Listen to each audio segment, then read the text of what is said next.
IAS நேர்முக தேர்வில் அம்மா உணவகம் குறித்து மாணவியிடம் அதிகாரிகள் கேள்வி கேட்டுள்ளனர். அம்மா உணவகத்தின் வெற்றிக்கு என்ன காரணம் என்பது பற்றி கலந்துரையாடியதாகவும் ஒரு நாளிதழ் செய்தி வெளியிட்டுள்ளது. முதலமைச்சர் செல்வி ஜெயலலிதா தமிழக மக்களின் நலனுக்காக எண்ணற்ற பல திட்டங்களை செயல்படுத்தி வருகிறார். அவற்றில் தன்னிகரற்று திகழும் அம்மா உணவக திட்டம் வெளி மாநிலங்களிலும் போற்றப்படும் அளவுக்கு சிறப்பு பெற்றுள்ளது.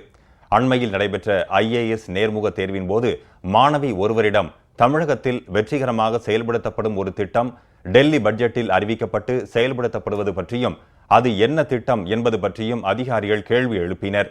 அதற்கு அந்த மாணவி அம்மா உணவகம் என பதிலளித்த போது அதிகாரிகள் அவரை வெகுவாக பாராட்டினர். தொடர்ந்து பேசிய அதிகாரிகள் அம்மா உணவகத்தின் வெற்றிக்கு காரணம் என்ன, அதன் பயன்கள் என்ன என்பன போன்ற பல்வேறு கேள்விகளுடன் அம்மாணவியுடன் கலந்துரையாடினர். 30 நிமிடங்களை கொண்ட இந்த நேர்முக தேர்வில் 10 நிமிடங்கள் வரை அம்மா உணவகம் பற்றிய கேள்விகள் மட்டுமே கேட்கப்பட்டதாக பிரபல தமிழ் நாளிதழ் செய்தி வெளியிட்டுள்ளது.